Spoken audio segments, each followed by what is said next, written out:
ആഷിഖ് അബുവിന്റെ സംവിധാനം, അനുരാഗ് കശ്യപിന്റെ മോളിവുഡിലെ അരങ്ങേറ്റം, റെട്രയ style cinema.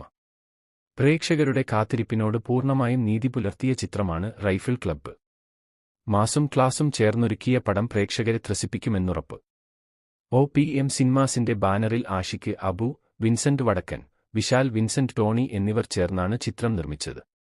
സിനിമയുടെ ഛായാഗ്രഹണവും ആഷിഖ് അബു തന്നെയാണ് നിർവഹിച്ചത്. 90കളിൽ നടക്കുന്ന കഥയാണ് ചിത്രം പറയുന്നത്. ഒരു റൈഫിൾ ക്ലബ്ബിനെ ചുറ്റിപ്പറ്റിയുള്ളതാണ് പ്രമേയം. വയനാട്ടിലെ ഒരു റൈഫിൾ ക്ലബ്ബിലേക്ക് സിനിമാനനായ ഷാജഹാൻ എത്തുന്നു. അഭിനയത്തിന്റെ ഭാഗമായി വേട്ടയാടുന്ന രീതിയും ശൈലിയുമൊക്കെ പഠിക്കാനാണ് വരവ്.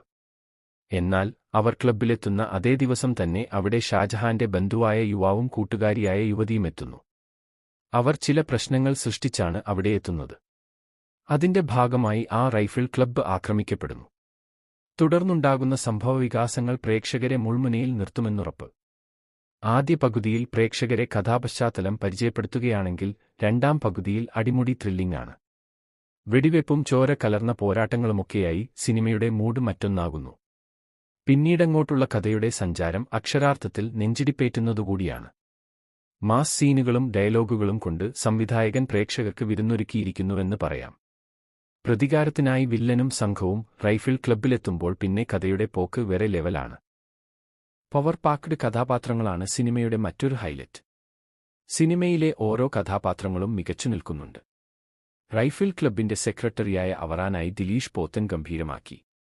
സിനിമയിലുടനീളം ദിലീഷ് പോത്തൻ നിറഞ്ഞു നിൽക്കുന്നു. വാണി വിശ്വനാഥ്, വിജയരാഘവൻ, സുരേഷ് കൃഷ്ണ എന്നിവരെല്ലാം തങ്ങളുടെ റോളുകൾ മികവുറ്റതാക്കി. സുരഭി ലക്ഷ്മി, വിഷ്ണു ആഗസ്ത്യ, വിനീത് കുമാർ, ഉണ്ണിമായ, ദർശന രാജേന്ദ്രൻ എന്നിവരുടെ പ്രകടനങ്ങളും പ്രശംസനീയമാണ്. അതേസമയം മലയാളത്തിലേക്കുള്ള അരങ്ങേറ്റം അനുരാഗ് കശ്യപ് അതിഗംഭീരമാക്കി. ദയാനന്ദ് ബാരെ എന്ന കഥാപാത്രത്തെയാണ് അനുരാഗ് അവതരിപ്പിച്ചത്. ചിത്രത്തിലുടനീളം പ്രശംസനീയമായിരുന്നു ബോളിവുഡ് സംവിധായകന്റെ പ്രകടനം. വില്ലൻ റോളിൽ ആക്ഷൻ കൊണ്ടും ഡയലോഗുകൾ കൊണ്ടും കയ്യടി അർഹിക്കുന്ന അഭിനയമുഹൂർത്തങ്ങളുണ്ടായിരുന്നു. മലയാളി റാപ്പർ ഹനുമാൻ ഗൈൻഡും ചിത്രത്തിൽ വേറിട്ടുനിന്നു. ദിലീഷ് നായർ, ശ്യാം പുഷ്കരൻ, ഷറഫു, സുഹാസ് എന്നിവർ ചേർന്നൊരുക്കിയ തിരക്കഥയും മികച്ചതാണ്. മായാനദിക്ക് ശേഷം ആഷിഖ് അബു, ശ്യാം പുഷ്കരൻ, ദിലീഷ് നായർ ടീം ഒന്നിച്ച ചിത്രം കൂടിയാണിത്. മഞ്ഞുമ്മൽ ബോയ്സിലൂടെ വലിയ ജനപ്രീതി നേടിയ അജയൻ ചാലിശ്ശേരിയാണ് റൈഫിൾ ക്ലബ്ബിന്റെ പ്രൊഡക്ഷൻ ഡിസൈനർ. റെക്സ് വിജയന്റെ സംഗീതവും മികച്ചു നിൽക്കുന്നു. കഥയുടെ സഞ്ചാരത്തിനൊപ്പം പ്രേക്ഷകനെ കൊണ്ടുപോകുന്നതിൽ ബാക്ക്ഗ്രൗണ്ട് മ്യൂസിക് വലിയ പങ്കുവഹിച്ചിട്ടുണ്ട്. 2 മണിക്കൂർ അടിമുടി ത്രില്ലിംഗ് പാക്കേജാണ് ആഷിഖ് അബു സമ്മാനിക്കുന്നത്.